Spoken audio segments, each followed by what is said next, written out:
At this point, I'm going to stop sharing the screen because there's no more content in terms of the deck.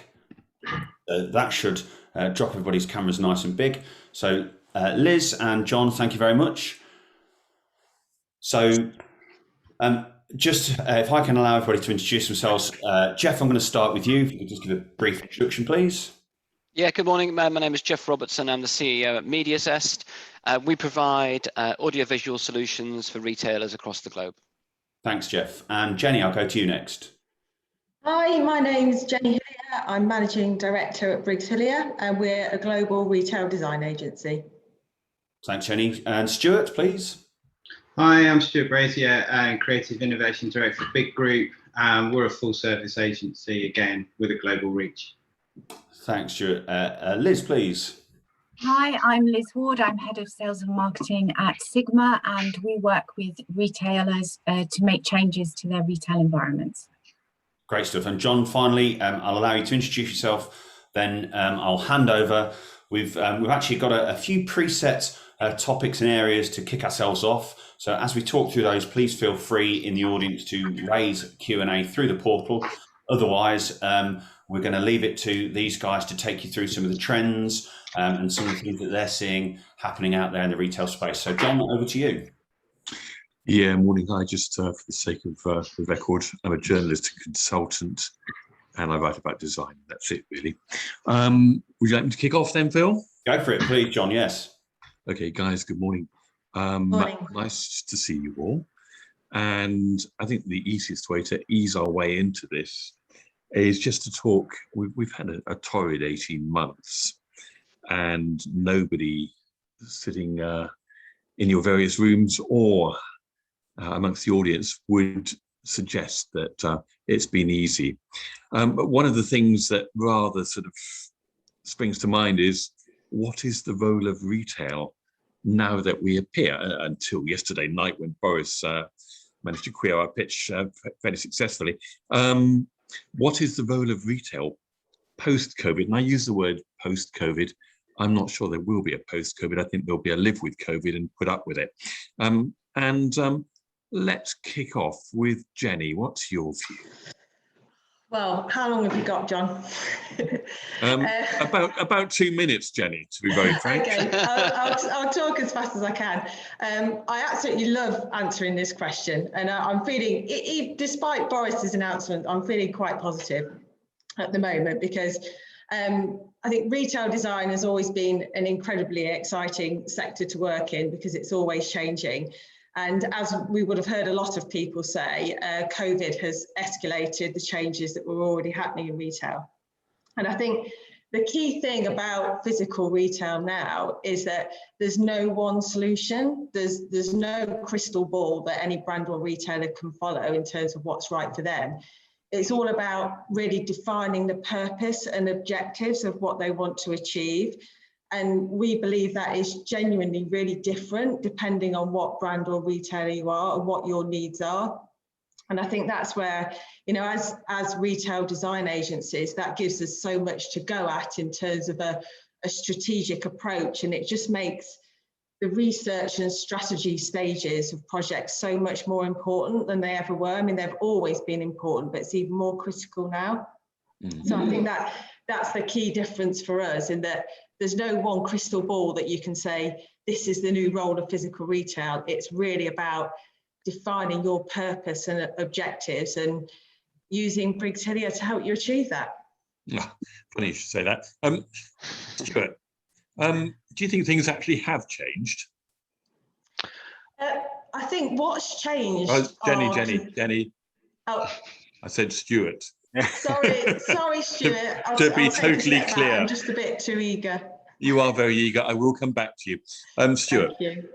Yeah, Jenny, I think you'd probably going to say a similar thing to me. Is I think, yeah, it has changed, and I think it is slightly unnerving when we speak to a couple of clients where their response is, well, we're not really sure what we're going to do, so we'll do what we did last year or the year before. And I think as a design agency, that's when the alarm bells really do ring. But it does give us, as you know, as professionals, an insight into, you know, the struggles that the marketeers and the clients are having, in the sense that they maybe do not know what to do or which way to turn. And I think that's why it's changed, and I think the retail format, as Jenny says, the purpose, it's got to be very, very agile, and it's got to be short term. You can't be building a 12-month plan at the moment. It's a 3-month plan, evolve, test, keep moving. As Jenny said, keep constantly looking at that insight that you're either gathering or the insight teams in businesses are providing, and use that effectively and keep moving forward, because it is, as Boris proved last night,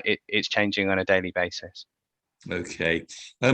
Jeff, one of the words I particularly hate, and it's emerged over the last 18 months, is pivot. Have you pivoted? No, we certainly haven't pivoted. I think in just following on from your first question as well, I think in terms of the trends, we're just seeing an acceleration of what I think was happening in retail for us anyway. Yeah. On the audio visual side, more people taking it up, more people understanding it, more people getting to really get to grips with it. I think a lot of them have found when it comes to changing, posters and print, it takes some time. Being able to change digital because COVID's come in and we want social distance. Oh, that took us 10 minutes. Okay, that's kind of good. I think things like that are just that we knew and they kind of knew, but it's just made it really obvious where the digital's really helping them, I think. So, yeah, I think from our point of view, it's not really been a pivot at all. It's been batten down the hatches when we've been in lockdown and nothing was happening at the beginning and all the business building sites were closed, for all of us. But since then, everyone's been sort of pushing on, and I think it's going to be our busiest second half of the year we've ever had. In the 6 months we just started at the beginning of April. It's lots of people, I guess, with pent up demand as well, isn't it? That they've been ready to go and waiting until they could get out there, and lots of projects happening and lots of things happening very quickly because people want to get things done and get things moving again. So yes, it's not been pivoting, it's been adapting, and now it's sort of trying to keep up with the demand a bit. Okay, thank you. Liz, one of the things that occurs to me just picking up on what Jeff is saying is that you do hear this word pivot an awful lot. And I take it to mean that you've been a bit agile and nimble and able to do things which you might not have thought previously you would have done. But from a physical point of view for a second, do you think things have changed very much? Yeah, I think they've changed a lot, actually. And I think we're starting to see them go through stages. So initially at the pandemic, it was very reactive. How can we get things up and running? How can we do it safely? How can we keep our customers coming in? Because, we can't quite make that switch to digital that quickly, but we know we can. And I think now we're going more through what does the future bring? How can we adapt our stores to both be reactionary to those kind of scenarios, but also to entice those customers back in? And I think we're starting now as well, particularly with with grocery retailers or the retailers that have been able to continue to open during the pandemic. They are now very much looking to the future and saying, what can we do? What do we need to do? And what will make the store environments exciting? And we can see certainly the different steps and the different approaches that are being taken that will make retail more exciting. Not every store is going to be that traditional white box, which is a carbon copy model everywhere. And I think that's really important, and that's exciting for consumers, which is at the end of the day who we need to excite when we create our store environments. Okay. John, can I just take a moment just to interject for the audience, just to remind you that the Q&A portal is open. You've got a fine selection of experts from across the industry and John, so please do feel free to fire over some questions. It's a great opportunity. But John, back to you. I'll mute myself and knock off my video as I manage the Q&A portal. Okay. I've never made any claim to be an expert in anything, to be honest. My job's dead easy. I just talk to people and write down what they say. So you know what, that can't be too tricky really, can it? Jenny, just picking up on all of that, and white box not being the order of the day, according to Liz. I'm just thinking now of Camden Pets at Home, which I've been to, and I wrote about, and I quite liked it. Is that an example of the way in which things are changing as far as you're concerned? I think it's a good example of one thing that's changing, which again we've seen a lot of over the last few months, more and more coming up, which is the smaller format, high street, city centre type of location for a big retailer like Pets at Home. And that, I think that is a great example of how a lot of bigger, multiple, larger format retailers are testing new markets and accessing new customers. And I think it's a really positive thing for physical retail as well, because it really just signposts that I don't want to use the word retail is dead, because I can't stand that either, as much as you don't like pivot. But it really does just demonstrate how important physical retail is as part of the wider customer journey.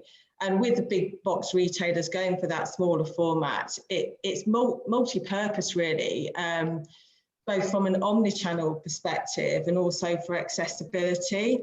And I think from an omni-channel point of view, what we've done in Camden is really develop the service element, but it's a multi-purpose service element that we have in there. It's not just click and collect. It's so much more than that. It's really about delivering in Pets situation that unique offer that they have got, which are absolute experts in pet care.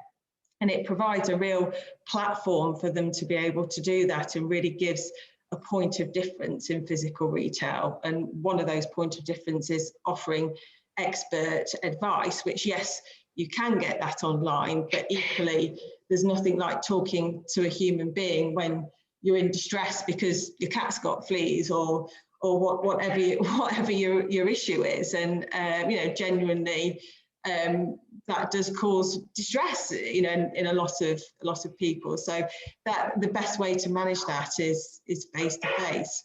Okay. As well as give that advice. So, Okay. John, like the shopkeeper in Mr. Ben, when I appear, then something's about to happen. So, just for the purposes of moving forward, I'm thrilled to say we've had our first question. It's not necessarily allied to some of the things that you've already spoken about, but I'll let you choose where you want to direct the question. It's coming from Jim, who's asked us, do you think that retailers will tread carefully with budgets over the coming year? So I guess perhaps that goes to me directly client facing, but over to you, John. Okay. Well, it's an interesting question, Jim, and I'm going to put it to Stuart. Have you found that people are being a bit tight? No, probably tight's probably the wrong way. I think cautious and actually wanting, you know, concrete ROI reassurance before they start, before they invest. But hang on a second. How can you get that? One of the things, I'm going to talk over you for a second. One of the things that you cannot really, when you fling open the doors of a brand new store, it guarantee is an ROI. You can say it looks like a bloody nice store. You can say you've done a very good job, but you can't guarantee an ROI. No, you can't guarantee an ROI, but you can track that data with systems that we're all aware of that can, if the store fails, why did it fail? What do we do? Be agile. Or before we get to that failure, obviously with big group systems, you can see something's not going right for a week or 2 weeks and evolve and keep moving. So I think if you turn it back pre-COVID, we would design something, we'd build something, we'd do a test or a local phase. Those days are gone now. The guesswork needs to come out. We need to be having a conversation that says, we'll deploy this resource, we'll monitor it, and if it's not working, we'll evolve it, we'll improve it, and it moves on. So, and the clients that we're talking to are very, very interested in that kind of service because they're not shooting in the dark. They've got their data. We can track and use our expertise with clients and the retail sector to move forward. And I think that's where there is a nervousness, but then as design professionals, we need to use the tools we've got to help them with the reassurance that they're going in the right track and stand side by side with those clients. Yeah, okay, that makes a bit of sense. Jeff, bearing all of that in mind, and thinking about ROI for a second to Jim's question, when it comes to digital, are people prepared to invest at the moment? I think you've hit the nail on the head. It's extremely difficult to measure that ROI, and we can pretend all we like, but we're kind of making assumptions and educated guesses, right? So yeah, it does make people nervous to invest. I think at the moment, I think, again, going back to what was said at the very beginning, I think COVID's accelerated a lot of the trends that we were already seeing. You know, we were seeing a bigger take-up of digital in stores, you know, in the 3, 4, 5 years before this. I think post-pandemic, we're going to see more and more of that. I think people realize it's part of the journey. It's much more an integral part of the stores these days. It's been designed in, I guess, by our colleagues on this call, amongst others, and rather than an afterthought. But in terms of investing, yeah, I think they're definitely wary on budgets. But like Stuart said, I think they're kind of realizing they have to invest, and they're now thinking, how do we best invest? Yeah, the ROI question is always there, because there's someone in the finance team's got to sign off the budget, right? And someone's got to say, yeah, that makes sense for this store. That's where I think flexibility comes in, and I guess that includes any materials, whether it's digital or physical spaces or the build. Just being able to flex it depending on the size of the store, the customer base, how much money that store might take, is really, really important. So being able to scale but flexible, to be able to do that is important. If I could answer the ROI question for clients, I could definitely be on the beach this time next year, retired. I've been searching for that for many, many years. The honest answer is it's very difficult to tell. You gave the example of the Pets at Home store in Camden, which we did the digital for. It's a nice part of the store, but I wouldn't pretend for a second that it's the biggest part of the store. It's one of a mix of things. How do you measure the impact of a certain element amongst a whole store redesign and the whole store's performance? It's just impossible to do. Okay, that makes sense. Liz. Again, I'm deviating. You are absolutely. Let me for a second. Allow me to ask Liz the question before we jump in, because we've got lots of questions. You complete the circle, John. You go for it. Thank you, Liz. Yeah. I mean, from a fairly straightforward point of view, do you think that people are being more cautious? Just to answer Jim's question. I think they are, but I think there is an element of people or businesses accepting that you can't get everything right first time around. The whole point of a lot of these stores is that they are, particularly new stores and new concepts, is they're test and learn. Yep. And actually we're starting to see that phrase much more. It's a test and learning experience, and I think that helps, because I think if you go into doing a change or on the basis that it's going to drive these enormous sales and you're going to get it right first time, that's unrealistic. That's not how innovation takes place and not how things move forward. So I think while there is a caution there, and that they're careful about how they spend the money, I think there is more of an acceptance that it's about testing and learning and using that to move you in the right direction. Okay, thank you for that. Phil, if you want to chip in now, I see we've got 4 questions open. I've had a quick look at them, but which one would you like me to address? You know what? I'll do it myself. This is from Steve Lister. And it's sort of, Steve asks,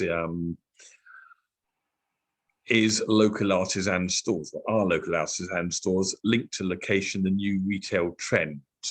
I mean, I look out of the window here and there are about 3 or 4 artisan stores. To me, artisan stores all too frequently means you just double the price, put in a bit of shabby timber and a few LED lights and walk away and say thank you very much. It's a great middle classes flock to your doors.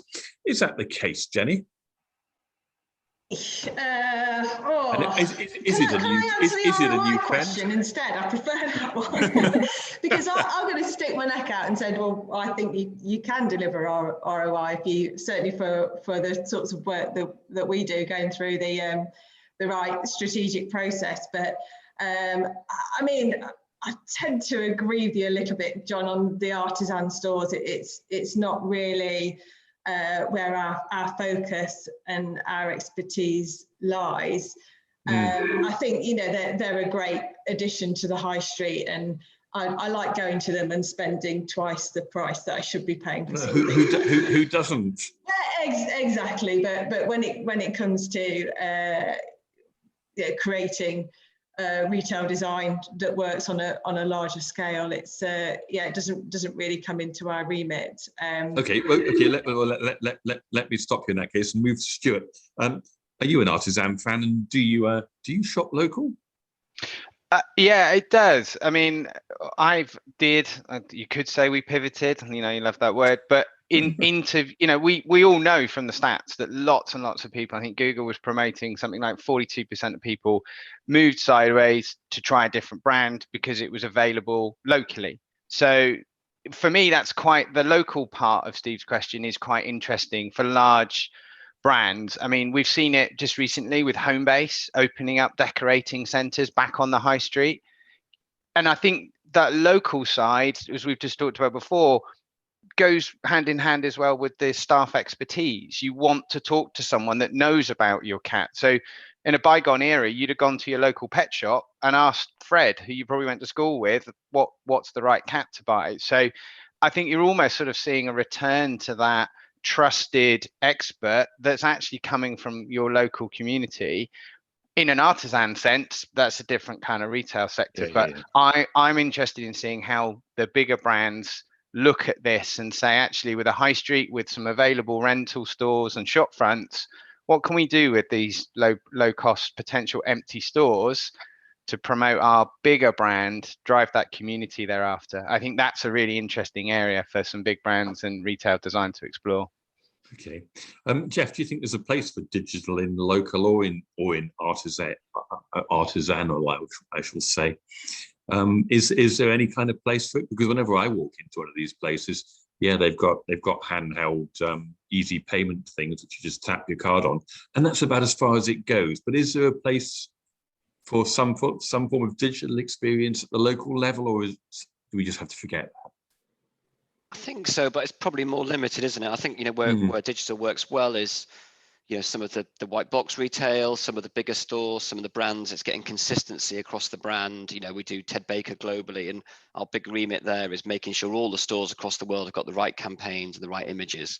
And you haven't got that in Artisan. It's much more, you want to sort of promote that handmade craft element, I guess. So you're probably going to be wanting to put less screens and digital in. So maybe there is a small opportunity, but I think probably less than there is at a bigger scale retailer.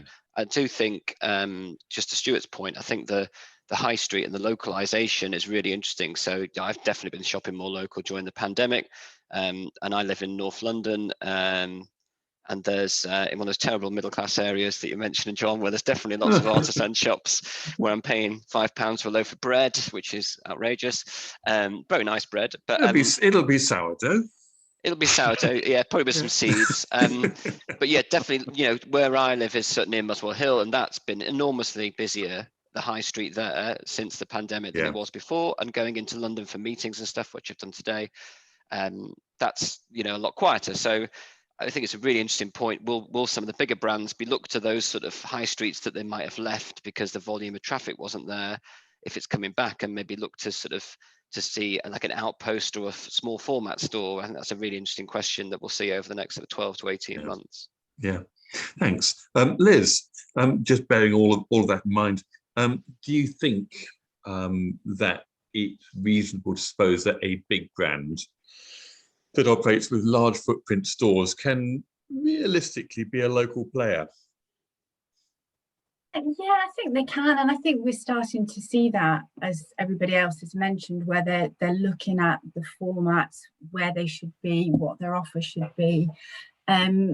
So yeah, I think it's not necessarily always an easy transition because they don't understand that sort of local artisan culture, and I think that can be quite difficult. But I think they can get there. I mean, the larger retailers and the successful retailers have proved themselves to be hugely adept at, changing how they look, feel, what they sell, how they sell it. So I don't think it's beyond them at all. I think they can very easily step into that market. Yeah, there's the credibility thing, though, isn't there? I mean, I mentioned earlier that an artisan shop or a local shop tends to be more sort of reach me down chic, for want of a better phrase. and there's almost a sort of rough and ready feel about it.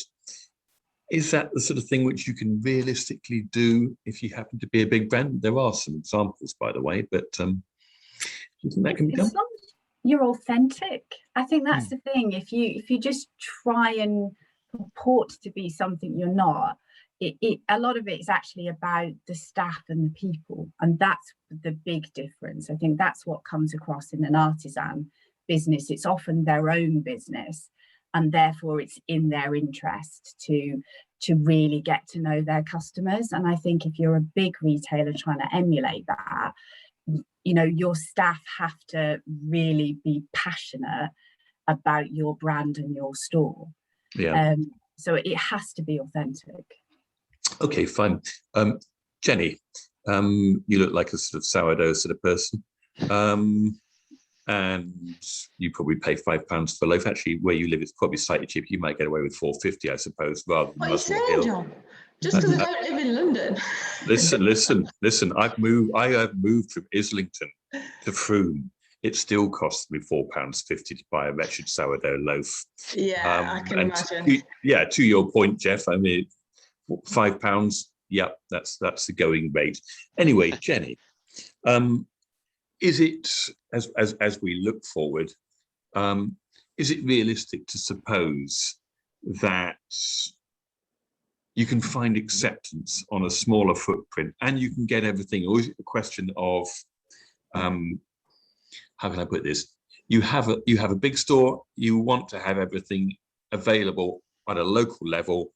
How do you go about doing that? I think probably the most important thing is just to think about the consumer and go back to that for a minute. Because, you know, we're all consumers, we all know how we feel about things. And I think sometimes it can be overcomplicated a little bit in terms of what the consumer wants. It's very simple. They want what they want when they want it. And just briefly touching back to the increase in local shopping during COVID, we did some consumer research ourselves before retail opened up again in the UK a few weeks ago in terms of how people felt going back to physical stores. And what was a common trend that people said is that they had shopped a lot more locally during COVID, which we know, and they wanted to support the local retailers. But several people said that was a real trend and like to support them, but they don't offer everything that I want. And ultimately, a consumer will go to the place that provides what they want. And I don't think they're fussy if they are shopping in the high street, whether it's a well-known name or it's a local independent that set up shop. It's about delivering what the consumer wants when they want it. And that's where, in terms of creating successful retailer environments, it's absolutely critical that you define what you want to achieve as a brand or retailer from physical space, and that may be multiple things. If you are a big box retailer or a large format retailer like Pets at Home, you know, as we've already discussed in their strategy of having their standard large format spaces, their smaller high street spaces, that's a very deliberate strategy to broaden their target customer. And the way that we've created that high street format is based on what that consumer wants. Okay, let me put it to you another. Let me put it to you another way.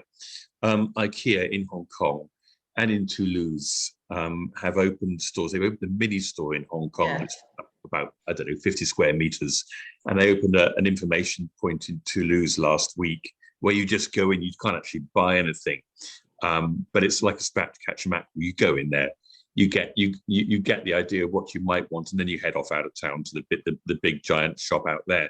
Do you think that's the way forward?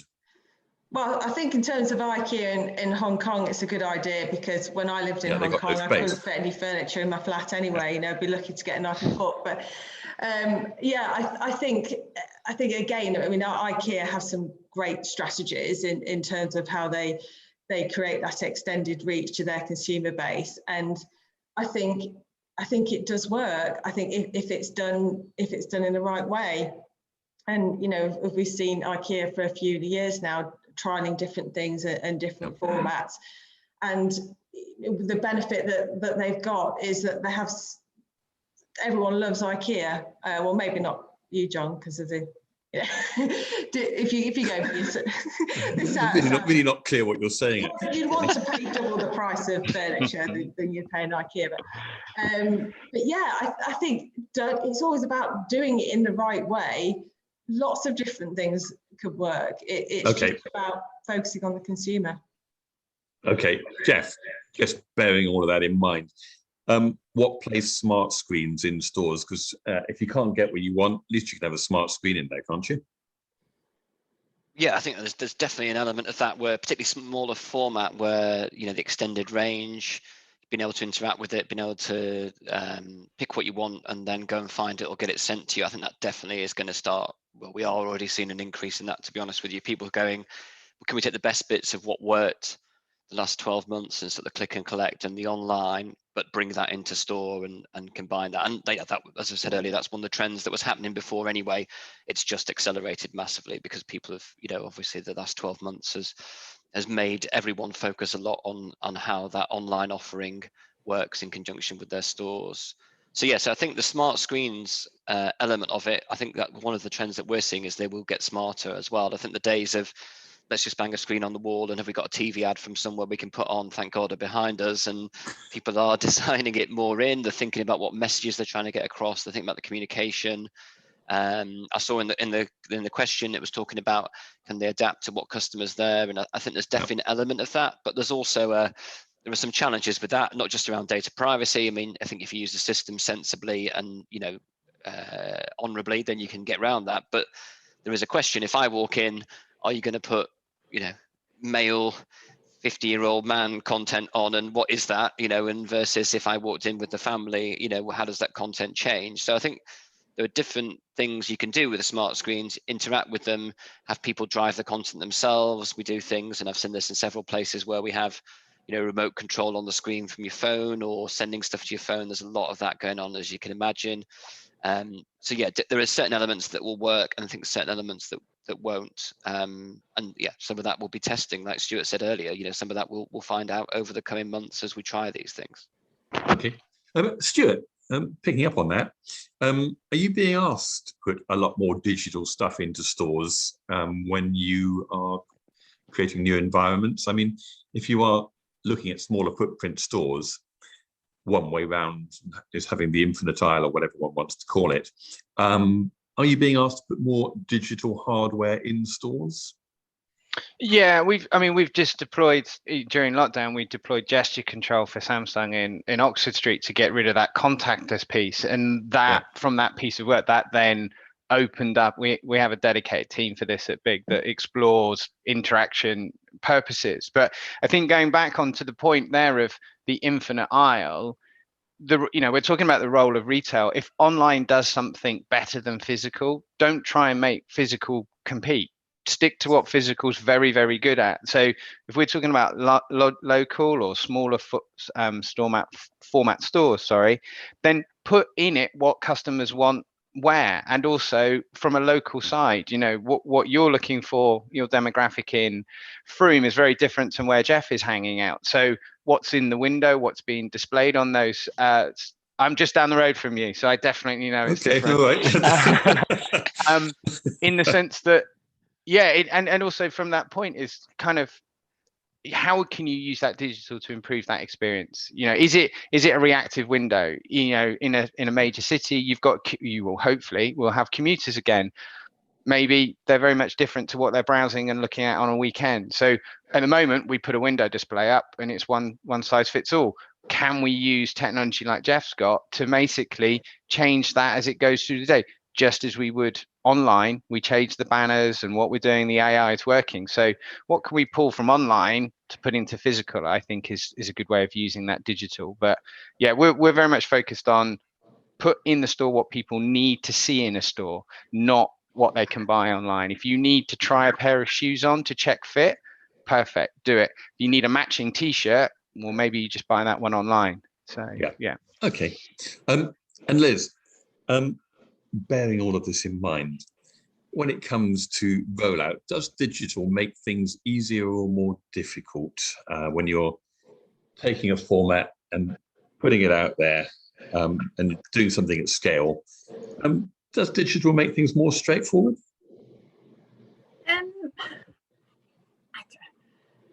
That's quite No, I've got you. You haven't got an answer, have you? Yeah.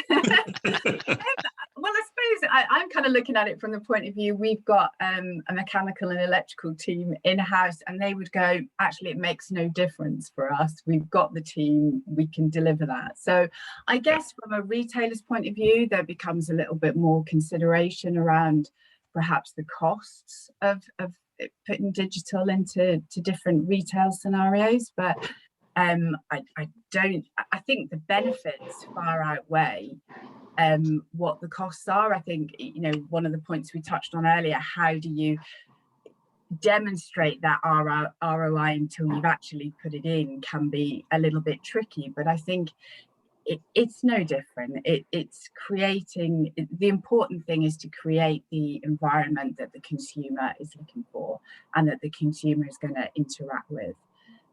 So I wouldn't say it was any more difficult. It probably just enhances the consumer offer, which is what you're trying to achieve.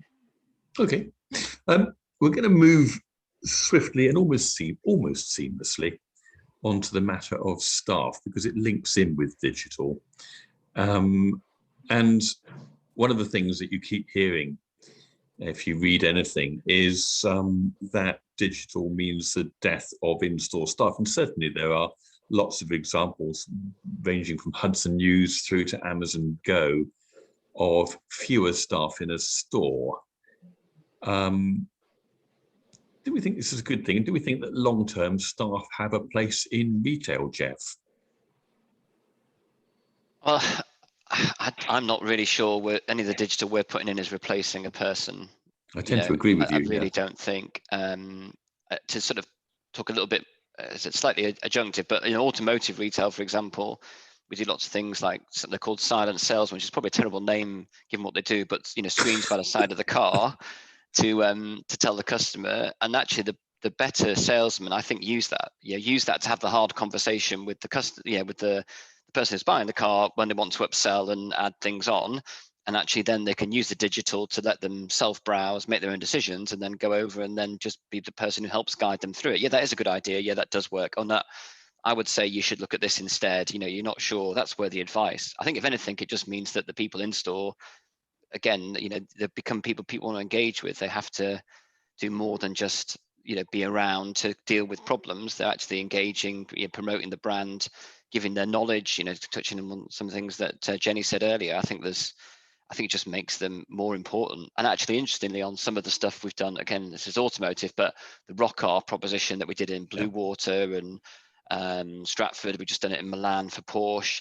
They're all about actually putting customer service type people in rather than salespeople, so that everyone can browse, enjoy the brand, and then get some help when they need it. And that's really the way they're seeing it. So they've sort of they've become nicer people in store, I guess, in a way, if you know what I mean. So yeah, I don't think the digital's replacing them. All right. Jenny, I love the idea of the silent salesman. I wish sometimes. However, is it service, therefore, that we're looking at when it comes to in-store assistance, for want of a better phrase? Is it service or is it sales? I think it's a few different things. And again, I don't think there's one solution for all. It depends on the brand and retailer and what they're trying to portray. But I think just building on Jeff's point, and digital not replacing the role of sales, it is about their role and what their new role needs to be within that store environment. Because I think in a convenience environment like Amazon Go, I don't think you do need that store staff or sales assistant, but something like, not wanting to keep using the pets at home example, but it is a good one. Something like Pets at Home, the role of the store colleagues. You need reassurance. You need reassurance, don't you? You do. Transaction is just one small part of it. It is about advising of the services, reassurance. It could be physical help and advice if you're fitting a harness to your dog, or it could just be what food you should be feeding your pet. It's a whole different ball game. And I think if you're looking at like, for example, Croc store environment, which is project we've been working on the last couple of years in the global rollout, what's critical for the staff in that environment is that they're brand advocates, that they're interacting with customers, helping them, guiding them, really projecting the fun and energy of the brand and helping to bring the store to life. And that's very different. It's not advice and reassurance, it's just about helping to bring the brand to life and the store environment to life. So it really is completely different depending on what the product is, what the service is, the whole picture. Okay.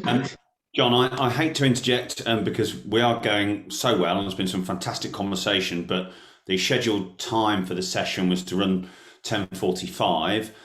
So I don't know if you just want to have a look at the remaining questions on the Q&A portal and see if there's anything you want to revisit. Some of it we've already talked about, but if there's anything you think, actually, let's just finish up by looking at that, and then we can wind up. But whilst you're doing that, all right, I'm looking at the questions as you speak, Phil, and the one that sort of jumps out at me really, and I'm going to ask Stuart, is and it's a good closing question. Have priorities changed as a result of what we've been through with COVID, etc., Stuart? I think in terms of the use of physical retail, yes, definitely. Yeah. I think it's almost an essential yes. It has changed. I think going back to what we've done before, we knew retail needed to redress itself.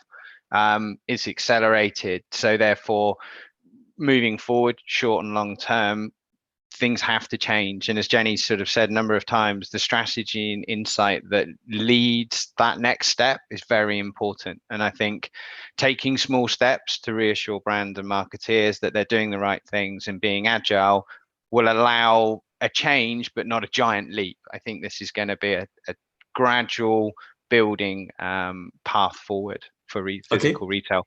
But very exciting though, because we are changing something that desperately needed to be changed. Okay, Liz, things changed for you? Yeah, I think what the pandemic has brought about is everybody's realized actually what the role of the physical store is. We've kind of reassessed those core values. They are about the store staff. They are about the environment, the experience that you have there. And I think if anything, that's what the pandemic's really highlighted what we've missed. Okay. And I think that's a positive thing. Perfect. Jeff, briefly, you can have your best second half ever, you reckon? But things change, priorities change as a result? In terms of for our business or for the clients? Yeah, for our business, I think it's more just trying to push on with what we've been doing, and you're learning about, we're learning all the time as well with the stuff we're putting in. It's about trying to capitalize that, share that knowledge around. I think there's more of a willingness to learn and share. I think just generally, I think everyone's been through a pretty traumatic 12 months, obviously. So yeah, I think, it's growing, doing more of the same, trying to understand where the new challenges are and how we can best help with them. Okay. And Jenny, things certainly have changed. There's a question I'm going to flick down to right at the bottom. What's the most exciting bit of technology or new development that you've seen over the last 12 months? And that's throwing it at you like that. It's a bit difficult off the cuff to mention what it might be, but any thoughts? I was ready to answer the question about what's changed. I know you were. So you did that deliberately. Yes, I did. Oh gosh, exciting technology. Doesn't have to be technology, but the most exciting new development over the last 12 months. I think what's most exciting is how consumers' expectations of retail have changed. I know that might not be No, it's a very ready answer. I mean, people's expectations and the way in which they behave have changed. And it's our role in the retail industry as retail designers to address that and help our clients and partners deliver what the consumer wants. And I think that's what's exciting for me, and that gives us so much more to go at, and in terms of how consumers are shopping, what they'll tolerate, what they won't tolerate, what really makes them tick, and tell all of their friends, and spread the word. That's what's exciting for us. Okay, Jeff, Jenny, Stuart, Liz, you've been sterling. Well done. And thank you very much, everybody, for listening. Phil, anything else you want me to do or to cover? Because I think we've fairly effectively wrapped up. We've answered most of the questions insofar as we've been able in our oh so humble way. Yes, I think the questions either directly or indirectly through the collective of the conversations we've had have been addressed. So, thanks to everybody that's put those questions in. The one thing I would say, if there are any specific questions that people have, then do remember that Jeff and MediaZest, Jenny at Briggs Hillier, Liz and the gang at Sigma, and Stuart down there at Big Group are all exhibitors here at the Expo. So this session today is part of the Expo. So please find them in the event directory. If there's anything that you want to dig a bit deeper and discuss with them, please go and visit them and their teams at those stands. But John, thanks as ever. We've shared many physical stages. I know you hate being interrupted, and I apologise for that. But it's been a great session. So thanks to you, and thanks to all the folks for contributing today. And I did answer a question on the portal. This is being recorded. If you go to the Insights Centre at the Expo, there is an on-demand channel, and this recording will be on there and on the POPAI website from tomorrow. So John, Jenny, Liz, Stuart and Jeff, thank you very much. Cheers, guys. Bye-bye. Bye. Bye.